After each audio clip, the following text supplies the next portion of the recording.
morning. How you doing?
We need some more back here. Let's see, 1, 2, 3, 4 more nationals.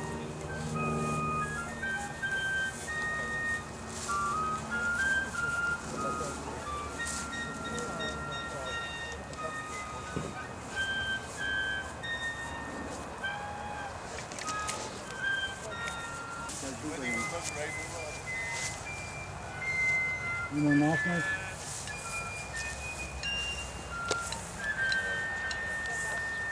Hey,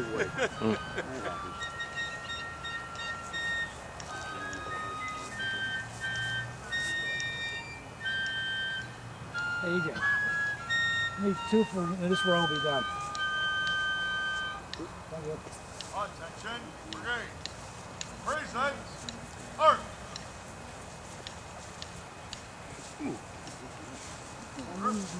Arm. Go and get me for protection. Hello. Brigade. Left. Hey. There's a wood over there. Yeah, I know. Yeah, I just saw that. 111th New York. We're the 57th fight. A lot of Yes, there's one here. I have no idea what to do. It seems like I've seen a lot of them. Come on, you're our historian. What part of the town was the fight? I think I've seen a lot of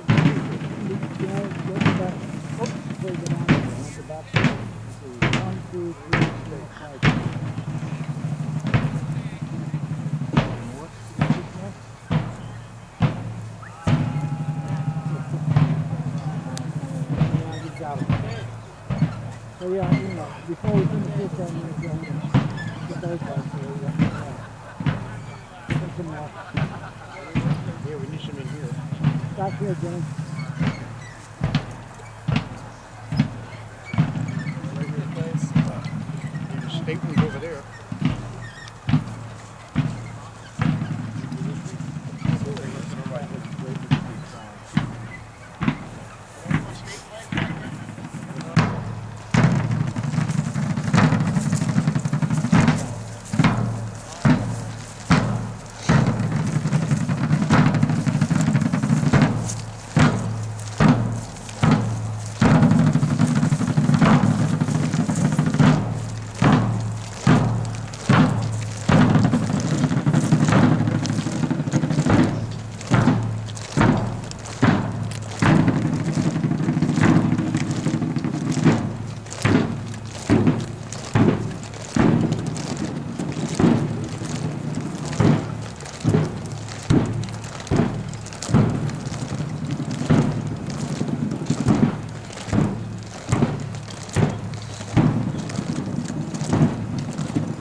Sunshine Company.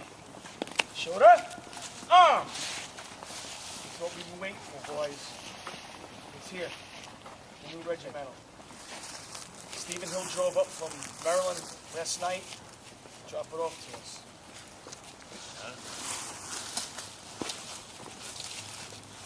Have you opened it yet? Dennis and I put it on the pole this morning. It's beautiful. You want to give me a hand with this?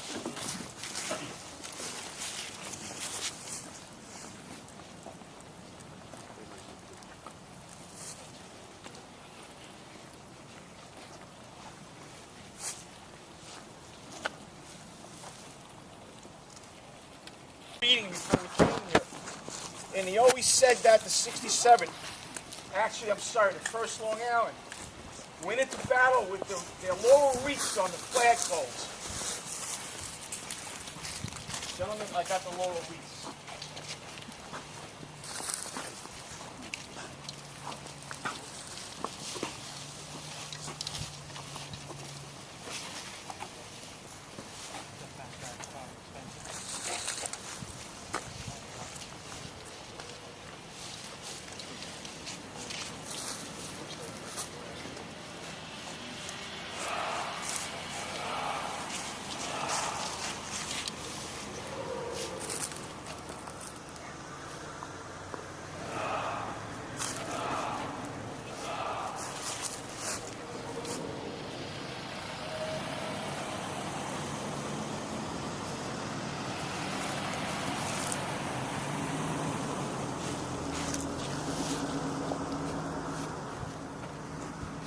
President.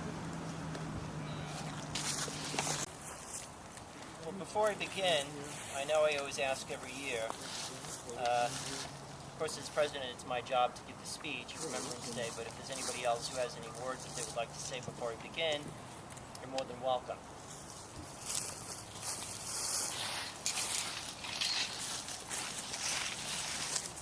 I wasn't going to do this because I could never do it without tearing up. God, I can't read this. I had to write this. This came in a dream. Please.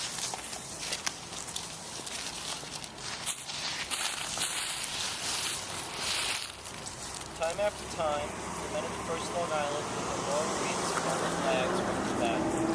Gallantly they fought, volley after volley, never given ground. They never wavered, never faltered, always in the thick of it, only leaving the field of honor when ordered to and refused under the frantic orders of their officers. During their service, the actions of the First Long Island is a true testament of the courage, devotion to duty, and love of country. Amen. Thank you.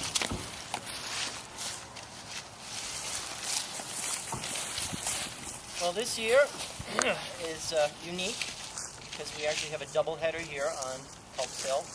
We're going to be honoring not only the First Long Island 67th New York Volunteers, but we're also going to be honoring the 65th New York, just a bit down there, because there is a special connection between the two regiments.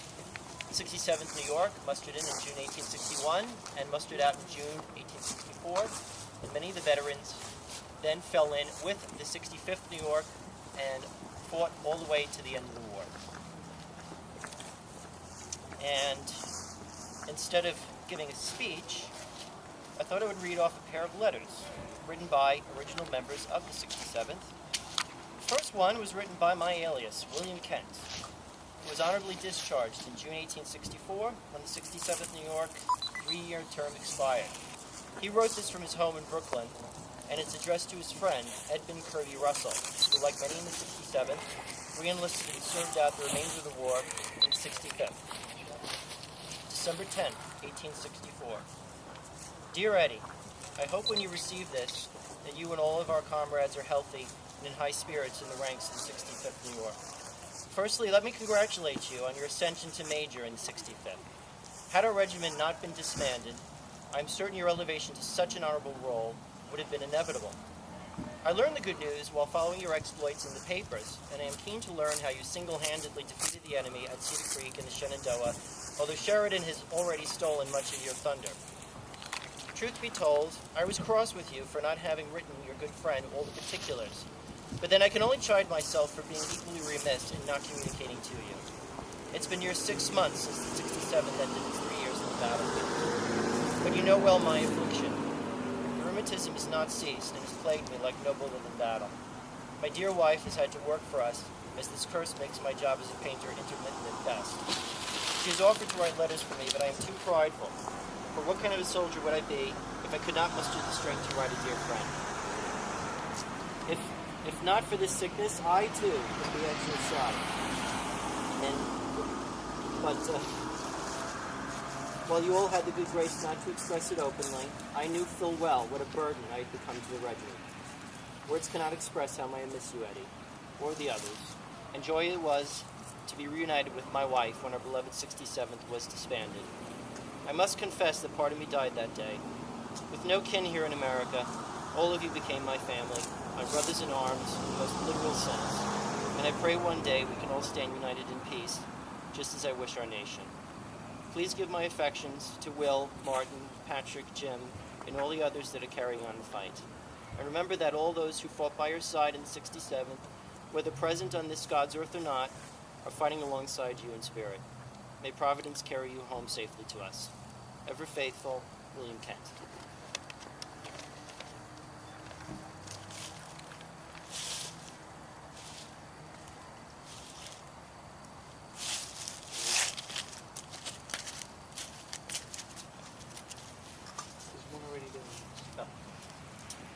Attention, company.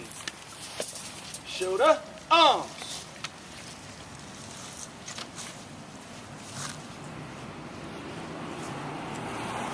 Present, arms.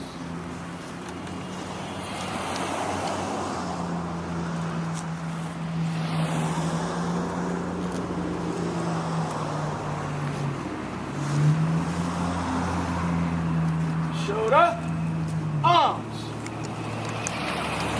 Order, arms. Uh-oh. Front. Left face. Front. Very good. Left face.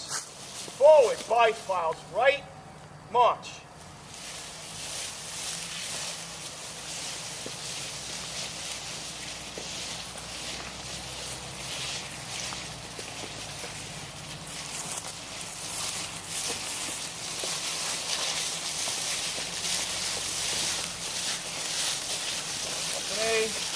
Culp. Yeah. Front. Left, dress.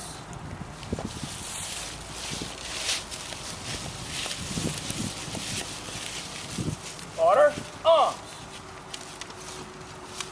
Fix, bayonet.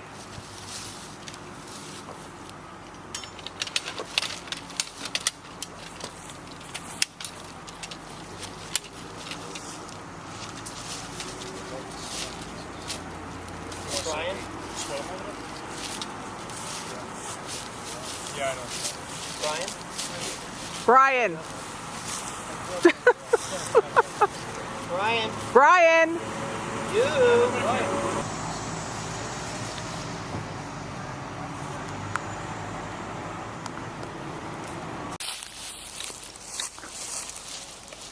As most of you well know, in 1864 we became 4 companies of the 65th and fought towards the end of the war. Cedar Creek, the Appomattox, and the other engagements with the 65th. Us and the 65th fought side by side since 61.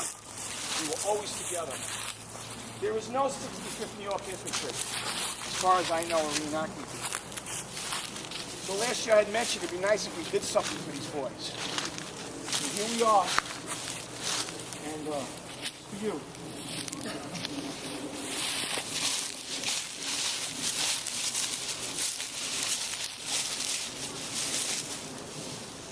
Sorry it took so long.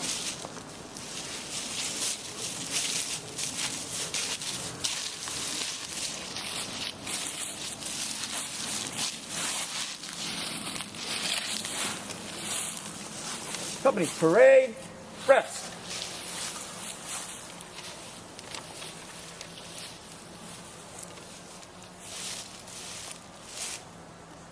December 24th, 1864. Dear Willie, thank you for your letter. You know better than any civilian what treasure letters from home and family are to a soldier, especially on Christmas Eve. Your friends and I send our best Christmas wishes to you and your family from our winter camp here in Virginia. You should recall quite vividly our last Christmas together, when you nearly caught the death of cold playing the role of baby Jesus in our imitation of the first Christmas. The promotion you mention is truly a great honor, but there are always friends reminding me of my humble beginnings in the 67th. There are enough of Beecher's pets here to form a tight pack, but as Major I cannot in good conscience treat these fifthers, as we call them, any less. While the regiment will never be the same as ours, there is a challenge adapting to this change that reawakens a positive feeling that is hard to describe in words. They are as good and brave as our former comrades, and yet have their own distinct style and personalities that can revive a jaded soldier's spirits, especially in these dark winter months. One day I hope you will have the honor of meeting some of these new friends we have made. While we have learned to embrace our new comrades, one tradition we have not adopted is their uniform, and by the grace of God, their quartermaster is as slothful as ours ever was, and we have been spared their Astor House bellhop costume. We did have some brawls at first over this ridiculous wear, but we have now found common ground against those damn Zouaves. Why we Americans had to adopt the French fashion as well as tactics was always beyond me. I must also confess that even after 3 years of fighting, this old dog is learning new tricks from Colonel Hamlin. I too miss our beloved 67th and wish we had persevered on, and if there had been that option, little doubt we would have. But we all know the strange and silly ways of the Army, and we can at least praise God that we are now in the company of real veterans and not some recent invention of an ambitious politico crowning himself colonel without having the sense of a private. Your scribbled words bear ample testimony to your suffering, my friend, but by God, always be grateful that you have survived and are in the company of a woman who treasures you more alive than dead. Our story is not yet over, and there's no guarantee that we will have such a happy ending. But I have never wavered in the least that our cause is just, and I'm willing to wager that our fight will be over in the coming year. I also assure you that our friendship will endure, whether in war and peace, or on this earth, or in heaven. Your comrade, Major Edmund Kirby Russell. Kirby Russell was our first sergeant. His name made Major. Attention, company. Shooter, arms. Present, arms. Shooter, arms. Order, arms.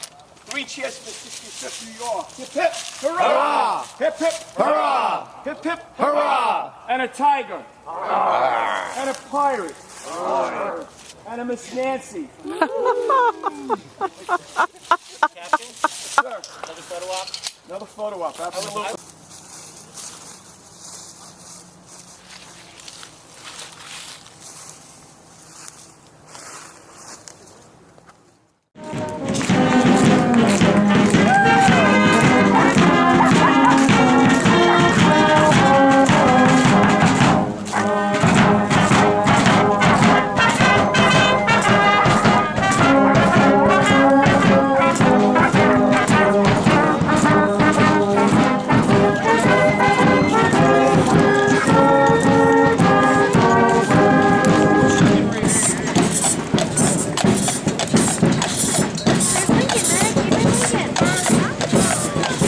Forgive you.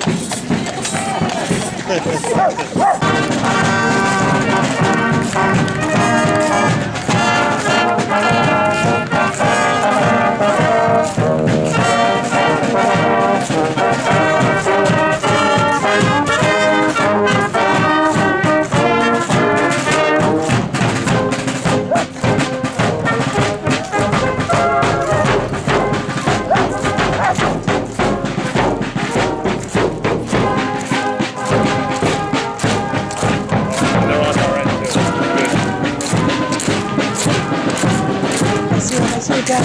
Get a picture of your dad. Recording? What? Wow, it looks fantastic. Oh, that's so beautiful. I love our flag.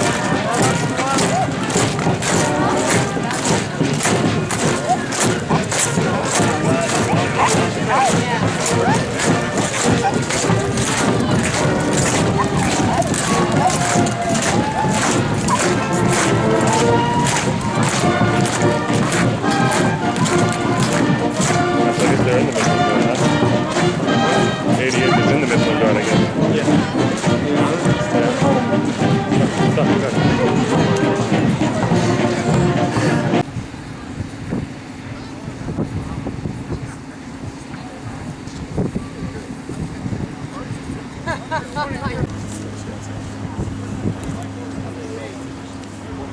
They are our comrades. One time they were in the ranks next to us, and now they're war. New men, the ranks, your names, your units, don't know who they are.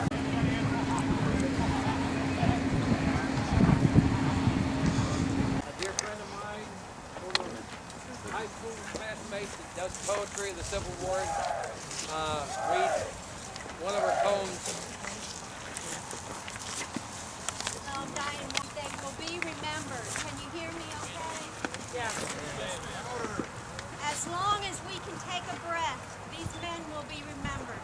Soldiers of the blue and gray, their noble lives surrendered. As long as we have battlefields to walk the ground he walked, monuments to place a wreath and mark the place he fought.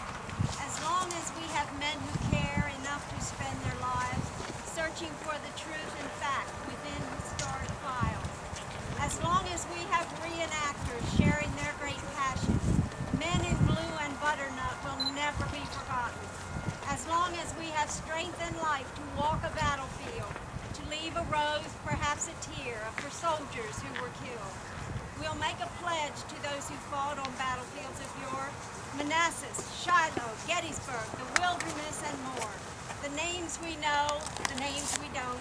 We speak excitedly as though they are alive today, not just in history. Beautiful.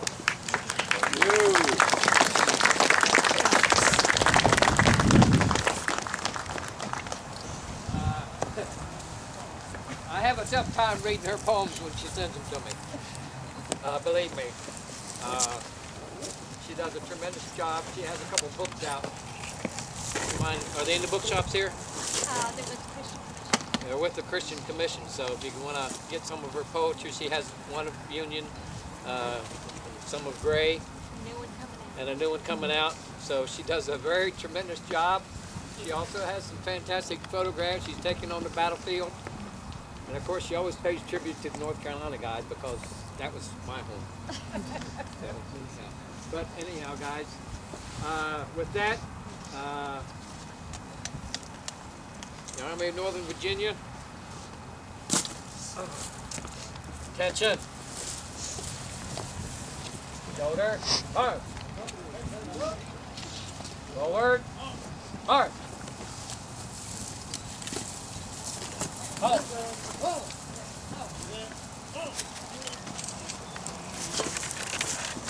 Great honor, dedication to remember this field for those that came before.